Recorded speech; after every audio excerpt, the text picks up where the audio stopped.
Hey, sache que tu peux retrouver tous mes anciens projets de financement participatif sur ma boutique en ligne. C'est du 100% fait en France et 0% IA. Je te laisse aller voir ça, le lien est dans la description. Bonne vidéo à toi. Alors on parle bien souvent du railroading en jeu de rôle de manière extrêmement péjorative, comme quoi c'est le pire défaut que peut avoir un maître du jeu et la plus mauvaise façon de concevoir un scénario ou de mener une partie. Et je dois avouer que moi aussi dans mes vidéos, j'ai aussi parlé en mal de ce fameux phénomène. Mais il faut savoir une chose avec moi, c'est qu'il y a quelque chose que j'apprécie beaucoup dans la vie en plus du jeu de rôle, c'est faire l'avocat du diable. Ah oui, c'est comme ça, moi je sais pas, tu me fous dans une conversation, tout le monde est d'accord, je sais pas, j'ai envie de tester le truc quoi. Alors je fais jamais vraiment ça par pur esprit de contradiction, mais c'est juste par envie de faire un petit exercice de réflexion afin d'essayer de ne pas m'enfermer moi tout seul dans une façon de penser un petit peu trop restreinte et trop restrictive. Et du coup c'est comme ça que pouf, j'ai eu l'idée de cette vidéo et vous allez voir, en vrai le railroading, c'est pas aussi horrible que ça en fin de compte. Bon alors déjà on va commencer par planter un petit peu le décor. C'est quoi donc cet anglicisme là, le railroading? Railroading. Ça y est, ça va encore mal parler dans les commentaires sur l'accent anglais, tout ça. Ça c'est le problème de la France. Tu parles avec un accent anglais parfait, on te dit oui, il se la pète. Tu parles avec un accent français, on te dit regardez, il a un accent français. Le railroading en jeu de rôle désigne une manière de maîtriser une partie où le maître du jeu impose une trame rigide, ne laissant que très peu ou même carrément pas de liberté aux joueurs pour influencer le déroulé de l'histoire. Autrement dit, peu importe ce que les joueurs vont décider, le scénario suit toujours le même chemin prédéfini, comme un train sur des rails, d'où le terme railroading. Alors du coup, dans cette description, deux notions vont nous intéresser. Celle de la liberté laissée aux joueurs pour influencer l'histoire, ça c'est ce qu'on appelle en anglais la player agency ou l'agentivité des joueurs, mais désolé, vraiment j'arrive pas à m'y faire avec cette expression française. Et la deuxième notion, c'est celle d'histoire prédéfinie linéaire. Et ça aussi, ça porte un nom. En narrative design, on appelle ça le one true path, ou un seul vrai chemin en français. Alors en gros, comme ça pour faire rapide, les jeux One True Path, ce sont des jeux où il n'est pas possible de dévier de la trame principale, car si on fait un choix qui nous permettrait justement de nous en écarter en tant que joueur, soit on meurt, soit on est renvoyé à un checkpoint, ou on est limité dans notre exploration, etc. etc. Alors je sais que dit comme ça, ça donne l'impression qu'on a affaire à de très mauvais jeux, et dans notre cas, de très mauvais jeux vidéo, parce que ça sonne plus comme un carcan vraiment pas marrant, plus qu'un jeu à proprement parler où on est censé s'amuser. Et pourtant, il y a des jeux qui sont des One True Path, qui sont excellents et très salués par la critique. On pourrait par exemple citer les différentes campagnes de Call of Duty qui franchement envoient du spectacle, mention spéciale aux premières versions de Modern Warfare 1 et 2 que perso j'ai adoré à l'époque, la série des Uncharted ou encore le très célèbre The Last of Us. Et tout ça, ce sont des jeux vidéo où la narration est linéaire et on n'a aucun moyen de sortir des sentiers battus autre que celui proposé par le jeu en tant que joueur. Et est-ce que ça a dérangé le monde entier pour autant? En majorité, non. Évidemment, il y a des gens, ils aiment pas trop ce genre de jeux vidéo, mais dans l'ensemble, ils ont été très salués. Et du coup, c'est bien là la preuve que la conception de narration linéaire, ou railroading justement, c'est pas forcément corrélé à une appréciation négative du public. Et pour en revenir au jeu de rôle, en vrai, soyons honnêtes 2 minutes, on en fait tous un petit peu quand même du railroading en tant que maître du jeu. Et vous savez, quand on dit qu'on retombe sur nos pattes avec notre scénario, du style tu proposes à tes joueurs 2 chemins dans une caverne, à droite ou à gauche, et toi dans ta tête de MJ tu te dis que le troll, le boss de fin là, il est au bout du chemin à gauche, puis les joueurs décident d'aller à droite, et au final, toi dans ta tête tu te dis que allez en fait, ouais non, le troll il était à droite depuis le début. J'imagine volontairement de manière grossière pour l'exemple, mais vous voyez un petit peu l'idée, ça reste quand même du railroading, maquillé certes on est d'accord, mais ça reste du railroading quoi, et pourtant ça n'a jamais vraiment dérangé personne. Du coup on a en droit de se demander, est-ce que le railroading est fondamentalement mauvais au final? Est-ce qu'en réalité quand on parle de railroading au sens large, on n'est pas en train d'ériger ce concept comme un petit peu comme un épouvantail qui cristalliserait toutes les frustrations qu'on a vécues en tant que joueur dans des parties passées où on n'a pas vraiment pu faire ce qu'on voulait parce que le MJ était pas d'accord? Ah, la bonne question que voilà, ça fait réfléchir. On vit vraiment dans une saucisse. Vous avez 2 heures et 2 copies doubles. Non, c'est pas vrai, calmez-vous. Et à la racine de cette réflexion, je pense que le souci principal, c'est qu'on oppose souvent de façon totalement manichéenne le railroading que l'on voit comme le mal avec le bac à sable qui serait la prétendue bonne façon de faire. Parce que d'un côté, le bac à sable est souvent vu comme le summum de la liberté, les joueurs y vont où ils veulent, font ce qu'ils veulent, et le monde réagit en fonction, et c'est le maître du jeu qui improvise. Et en face, le railroading est présenté en miroir comme une privation totale de liberté, une histoire imposée par le maître du jeu où les choix des joueurs ne comptent jamais. Et pour en revenir aux jeux vidéo, des jeux bac à sable dits sandbox, il en existe aussi de très bons, qui ont tout autant marqué l'histoire de cette industrie que ceux estampillés One True Path. Et si on veut prendre des exemples, il y a bien évidemment l'indétrônable Minecraft, suivi de tous ses petits cousins en la matière, comme Unshrouded, Valheim, Portal Knight, Rust, Terraria, etc., etc. Mais il y a aussi No Man's Sky, ou encore la série des Mountain Blades, ou bien Kenshi, ou encore les modes online de GTA V et Red Dead Redemption 2. Des jeux qui sont tous très bien, mais qui diffèrent sur un point majeur avec les One True Path, autre bien sûr que d'être structurellement en miroir, c'est la narration avec un grand N et la mise en scène qui va avec. Car oui, en fait, le gros avantage du railroading et du One True Path en règle générale, c'est qu'on a un contrôle beaucoup plus important sur son histoire et que donc l'on peut plus aisément porter l'emphase sur des passages importants avec de la mise en scène et aussi approfondir beaucoup plus les personnages, les relations qu'ils ont entre eux, les réactions qu'ils peuvent avoir, etc. Et là-dessus, il suffit de comparer deux jeux au hasard dans les listes que je vous ai citées précédemment. C'est vrai quoi, qu'on aime ou pas, on est bien obligé d'admettre que la mise en scène de Call of Duty et le rythme de la narration est beaucoup plus intense et mieux mené que pour par exemple le mode online de Red Dead Redemption 2. Attention, je parle bien du mode online de Red Dead Redemption 2 et pas solo. Précision. Alors oui, je sais que le seul point commun entre les deux jeux que je viens de citer, c'est le fait que dans les deux cas on tire avec des pistolets. Bon, c'est pas fou la ressemblance, je suis d'accord, mais je sens que ça aurait râlé en commentaire si j'avais comparé Call of Duty à Minecraft. Donc bon, je préfère, on va dire, essayer de rester dans les mêmes eaux. Mais de toute façon, ça n'aurait pas lieu d'être, parce que le but n'est pas de comparer les jeux entre eux, mais c'est plus de mettre en avant la différence de contrôle que l'on peut avoir comme créateur sur la mise en scène et la narration dans chacun des cas. Et en fait, on se rend compte que toute cette histoire de One True Path et de Sandbox d'un côté, ça forme un spectre sur lequel on peut se placer. Puisque bon, tous les jeux vidéo ne sont pas soit l'un, soit l'autre. Il y en a beaucoup qui sont des modèles hybrides des deux. D'ailleurs, un modèle de narration qui a connu un véritable boom il y a une dizaine, voire une douzaine, une quinzaine d'années, ce sont les RPG. Avec le fameux modèle de narration par embranchement, où le joueur se retrouve face à un choix qui va l'amener sur une autre voie, ce qui va changer son cheminement dans l'histoire, et ainsi de suite, de choix en choix. Seulement voilà, le petit hic dans ce modèle hybride de narration en embranchement, c'est que comme on peut pas partir dans des embranchements à l'infini, car ça reviendrait du coup à développer X histoires différentes, ce qui veut dire X fois plus de travail et donc X fois plus de budget pour mettre tout ça en développement, aussi a été inventé ce qu'on a appelé les bottlenecks ou goulots d'étranglement en français. C'est-à-dire des passages obligés de la narration où tous les choix vont finir par se rejoindre. Et ça en fait, on s'en rend peut-être pas compte, mais c'est dans beaucoup de RPG. Par exemple The Witcher, ok, vous avez tout plein de choix à tout va, des quêtes secondaires en veux-tu en voilà, mais bon, quoi que vous fassiez, vous irez dans telle région, vous suivrez telle quête principale pour retrouver Ciri, vous combattrez le même boss à la fin du jeu, etc., etc. Dans l'idée, ça reste un petit peu quand même du railroading, un petit peu étoffé certes pour pas que ça soit trop flagrant, du genre on te laisse choisir la couleur du wagon et qui tu embarques à l'intérieur. Est-ce que ça se sent quand on joue à The Witcher ?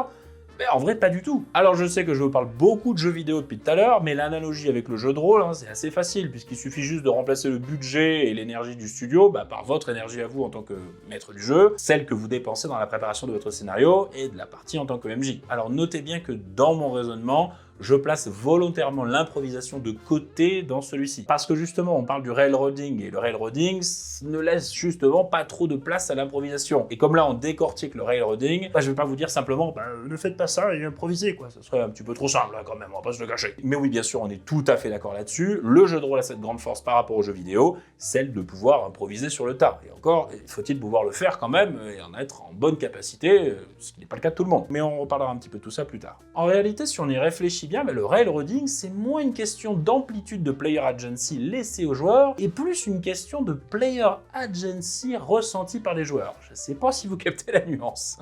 Je vais juste prendre un exemple parlant, encore une fois, tiré des jeux vidéo. On a tous vécu ça au moins une fois. On arrive dans une zone avec notre personnage, on voit un très joli village ou tout autre point d'intérêt pas trop loin, on a envie d'y aller, on s'y dirige avec notre avatar, et là, paf, notre personnage se bloque littéralement sur un mur invisible. C'est juste frustrant, et là pour le coup, on capte très clairement en tant que joueur qu'on est en train de subir du railroading en plein dans la tronche. Et pourquoi c'est frustrant ? Tout simplement parce que ça dit un gros non à une décision qu'on a prise nous en tant que joueurs, en fonction de ce qu'on a perçu autour de nous. Tandis que si au lieu de ça, les développeurs avaient mis un grand ravin entre le point d'intérêt et notre personnage, ou qu'ils avaient éloigné suffisamment ce dernier pour qu'on ait l'impression que le point d'intérêt fasse juste partie du décor lointain, ou même carrément s'il l'avait camouflé derrière une montagne, en tant que joueur, on n'aurait pas eu la soudaine envie d'aller voir. Et de ce fait, la décision d'essayer d'y aller, n'aurait pas lieu d'être, parce qu'on ne serait pas tenté à la base. Et là, on en revient justement, comme je le disais, à camoufler le railroading, on va dire. En vrai, tout un peu cette histoire de ressenti de player agency et de ressenti de railroading dans l'histoire, faut voir ça un petit peu comme les tours de magie, vous savez.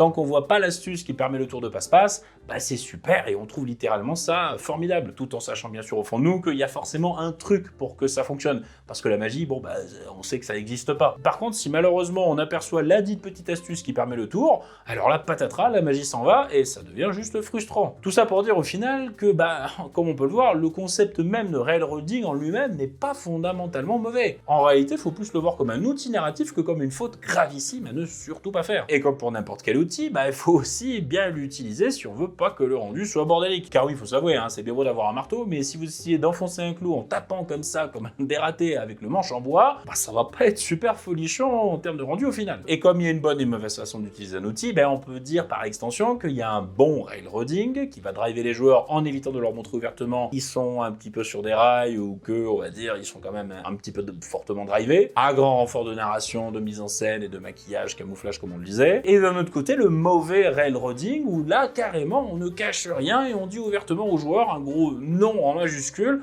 de façon affreusement frontale. Alors la grande question que l'on pourrait se poser après tout ça, là, ça serait de savoir justement comment on évite ce fameux mauvais railroading en tant que maître du jeu. Et là-dessus, j'ai quelques conseils à vous donner car j'ai déjà fait des sessions en tant que MJ qui étaient très grandement scriptées ou railroadées, je sais pas si on peut dire ça, mais bon, ouais. Mon Dieu, quelle horreur, c'est terrible, mais pourquoi a-t-il fait ça?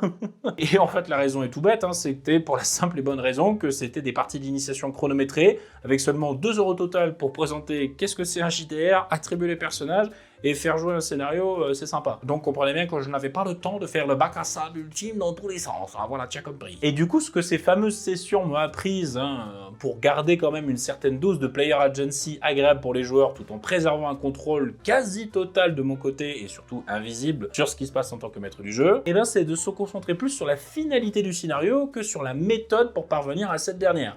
Et c'est encore un petit peu subtil. En gros, cela revient à avoir une fin plus ou moins déjà fixée et laisser le choix de la méthode au joueur pour arriver à celle-ci. En leur proposant bien sûr quelques éléments éparpillés pour fabriquer une ou deux méthodes basiques et en restant ouvert à d'autres propositions de leur part. Bon, je sais que c'est peut-être encore un petit peu flou, donc on va encore une fois prendre un exemple pour que ce soit bien clair. Admettons que dans notre scénario, on nous demande aux joueurs d'arrêter un convoi allant d'un point A à un point B. La finalité est claire, c'est l'arrêt du convoi. Tout simplement. Les méthodes pour y arriver cependant, il peut y en avoir tout plein, que vous pouvez un peu orienter en tant que maître du jeu en disant par exemple qu'ils savent que le convoi va passer par un pont, et aussi qu'ils savent que les véhicules qui gardent le convoi n'ont pas de quoi se défendre contre une attaque aérienne.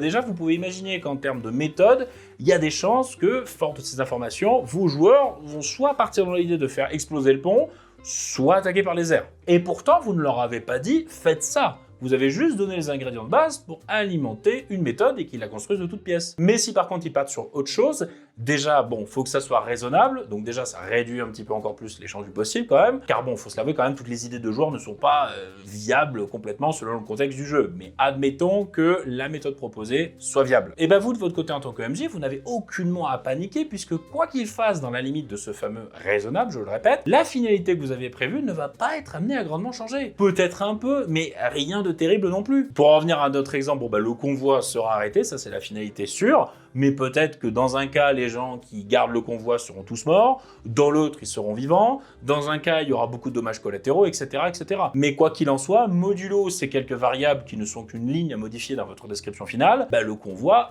sera à l'arrêt, et la finalité sera là. Et je vous dis ça aussi pour vous aider un petit peu à dédramatiser un peu le taf de maître du jeu, où on pense qu'il va falloir tout improviser de A jusqu'à Z, et que la seule manière d'éviter, c'est de littéralement tout prévoir à l'avance de A jusqu'à Z. Et dans les deux cas, c'est pas vrai. On va pas improviser de A jusqu'à Z, et on ne va pas avoir à préparer de A jusqu'à Z parce que ça n'a pas fonctionné. Et l'effet pervers justement de vouloir tout prévoir comme ça de A jusqu'à Z, que ça peut malheureusement vous faire vite basculer dans le mauvais railroading justement qu'on présentait tantôt. Et je sais que ça peut paraître simpliste dit comme ça, mais juste se dire dans sa tête en tant que maître du jeu que peu importe la méthode employée par vos joueurs, la finalité que vous avez prévue va rester majoritairement intacte et que vous n'avez pas à stresser là-dessus, ça vous permet un petit peu de souffler quoi. Et du coup vous verrez qu'en pensant les choses comme ça, vous ressentirez moins ce besoin un peu frénétique d'interférer sur la méthode de vos joueurs, puisque vous ne serez pas en train de vous dire que ce qu'ils sont en train de faire, ça va foutre l'intégralité de vos prévisions en l'air. Et d'un autre côté, quand vous concevrez vos scénarios, vous le verrez que vous le ferez en fonction de cette idée-là, où vous penserez juste à la finalité en pensant à 2-3 méthodes par-ci par-là, et ça vous permettra de rédiger les scénarios de manière beaucoup plus flexible et beaucoup plus détendue. Et du coup, c'est bien parce que ça fait un peu un système qui s'auto-alimente, toujours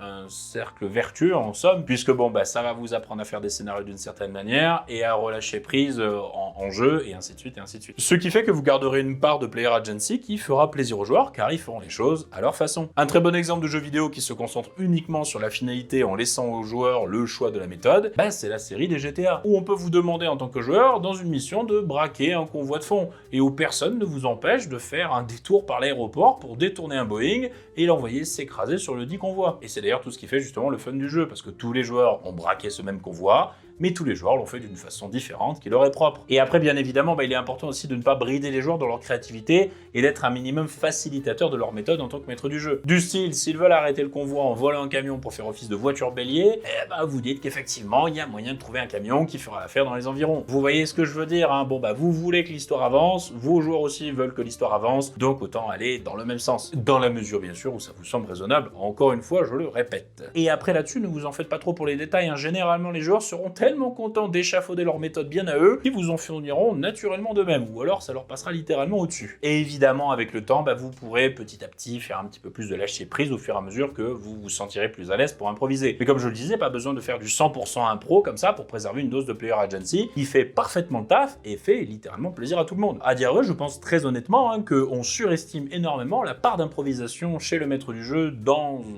on va dire, la moyenne des scénarios, et que les 3/4 du temps, c'est plus 80% de préparation railroading maquillée et 20% d'improvisation, ce qui fait que déjà, c'est un peu moins flippant. Mais comme je le disais au début, comme le mot railroading est un gros mot, les gens vont un peu avoir tendance à faire plutôt l'inverse, se dire non, mais c'est 80% d'impro et 20% de prévu, ou même carrément partir dans la surenchère en disant mais c'est 100% d'impro, mais je ne prévois rien, voyons, il n'y a rien de prévu. Bon, oui, non. Calmons-nous.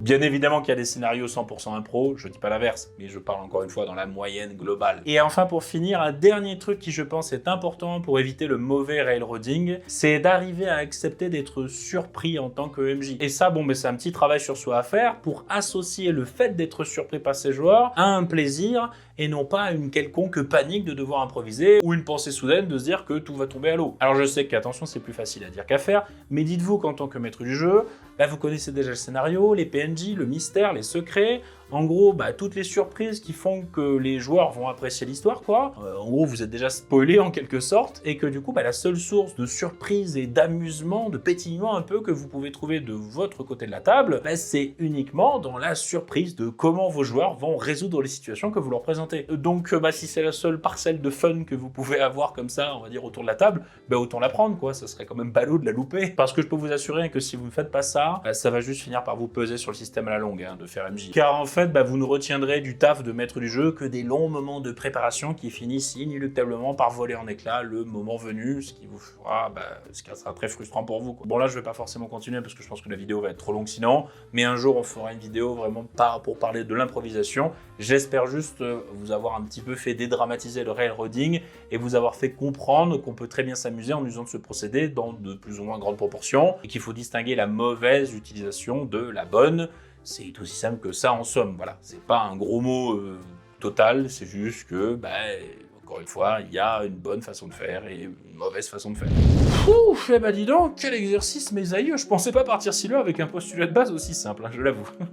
Bon, en vérité, vous l'avez compris, le vrai problème derrière cette notion de railroading telle qu'on la connaît, c'est pas tant l'idée de narration linéaire qui gêne, mais plutôt la frustration engendrée par un gros nom que l'on se prend dans la poire sans justification propre, comme le fameux mur invisible des jeux vidéo. Comme je le disais, c'est un outil, et quitte à avoir un outil, autant de 1 bien s'en servir, mais de 2 également le mettre au service du fun. Parce qu'à la fin, le jeu de rôle, c'est pas une question de bac à sable ou de rail ou quoi que ce soit, c'est juste une question de savoir si vos joueurs s'éclatent ou non.